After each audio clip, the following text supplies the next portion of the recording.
If you're seeing a lot of the wardrobe closet switchover videos, this is not that, but I just finished that process and I want to share with you some of the pieces that look really nice, are flattering, but I am getting rid of. Before we get started, I want to share with you some of the newer jewelry pieces that I got, starting with this beautiful moissanite necklace. Both the necklace as well as these hoop earrings are from Read Your Heart. I am obsessed with this beautiful moissanite necklace.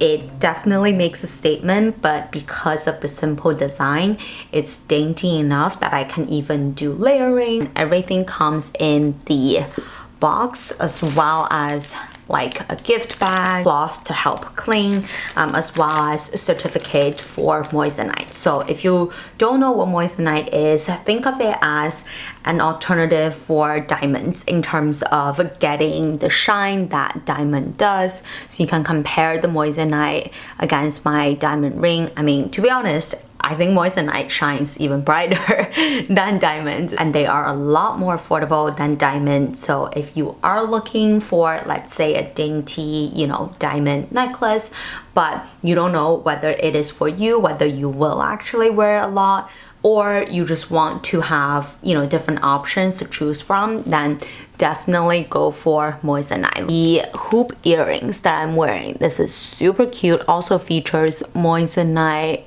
little bezel design and the gold, I believe it's gold plated. For comparison, my stud on my second piercing are diamond studs. It's pretty obvious how much brighter moissanite shines as compared to diamond. So thank you so much, Read Your Heart, for continuing to spoil me with these beautiful pieces. Getting to the pieces that I'm decluttering / selling. The first one is this really beautiful Esther de Label dress. I have styled it in my How to Style Louis Vuitton Pochette Métis video. It fits me like a dream, and in fact, as I'm looking at it now, it is so beautiful and just it gorgeous on.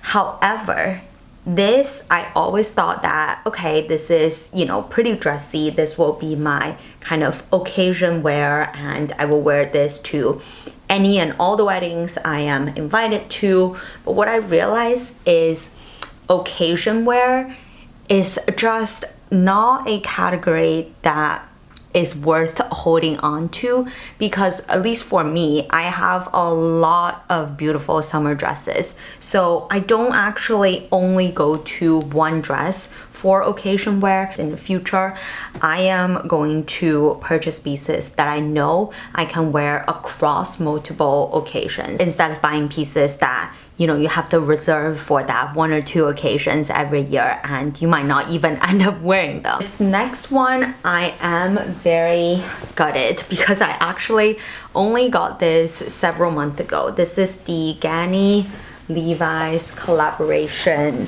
kind of denim shirt. So I'll put it on for you. Actually, look in the mirror to my right. It actually does look really cute. Maybe should I keep it? It does look really cute as an outerwear. But you know what? And it has all the components that I love. I love Ganni, the brand. And this is I think this is my only piece from Ganni. But this is my thing. If I love a brand and I find a piece on a great deal, I got this from Buffalo Exchange for maybe $30–40 as compared to the, I think, almost $200 retail price. I thought I was getting a really great deal. I thought it has all the elements that I want, but this color, I don't know, it's not that easy to wear. And also I have other more oversized shirts that I think are a lot more flattering. The next piece is also breaking my heart that I'm parting ways with, because this holds a lot of great memories. This is a Tory Burch 100% silk dress that I've featured in quite a few videos, and I even talked about in the how to choose floral dresses video, that this floral pattern is extremely flattering because it's dainty. It's got not many like crazy colors. Overall, it feels like a pinkish red dress, and the pleating is just so beautiful. It also has pockets on the side. I did get this in size 00. It does fit me, but if I eat in it or if I, sit in it for too long, it just gets a little bit too tight. And even though it is so flattering, it really makes my waist look tiny. I am no longer sacrificing my comfort for beautiful pieces. At the end of the day, I need to feel 100% comfortable in order to feel good and confident in beautiful pieces, not just how they look. And don't worry, I do have a top version of this, so I'm not parting ways with the pattern because this is so beautiful. If I have this in size 0, I'd be wearing this till the end of time. This next piece that I'm parting ways with is the DVF silk mid-length dress. I kept this for the longest time and I did wear it pretty much every summer since I got this. This is the case where just because it's comfortable doesn't mean I have to keep it, because every time I wear it, I know it's 100% comfortable. But something about this print, I think it's just a little bit too busy for my liking. And because of the like very flowy shape, even though it is 100% silk, it's so comfortable. It feels so nice. And my like figure is quite slim and flat. I think it just makes me look like I'm too thin.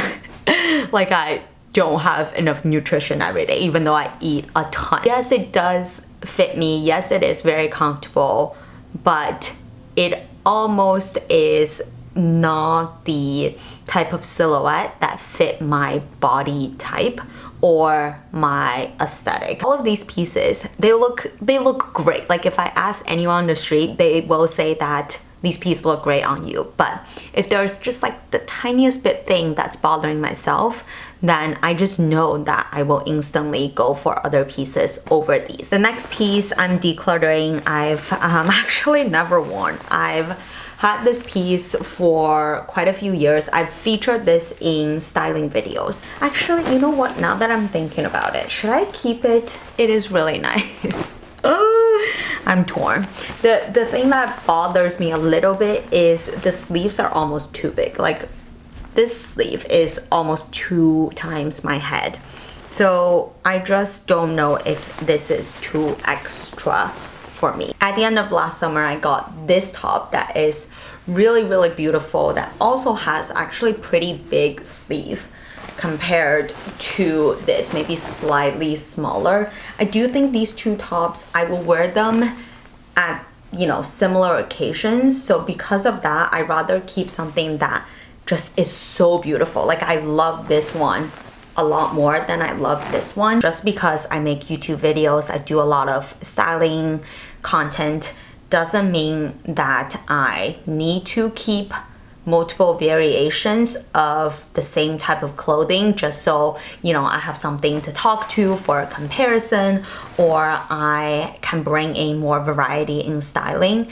I am now moving towards the direction where I want to create content based on a realistic wardrobe. Like realistically, I currently still own, I think, too many clothes, but realistically, nobody owns that many clothes. It doesn't feel as authentic to myself if I buy things and keep things for the sake of making videos versus if I make videos out of the things that I truly love and can be even more creative with limited amount of items. I realized I'm decluttering a lot of these like pieces that I truly do love and are beautiful and have featured in previous videos, like this beautiful H&M dress that I've also had for probably over 5 years. I did also talk about this in my how to choose floral dress video, but I do feel like it's trying to tick too many boxes, like the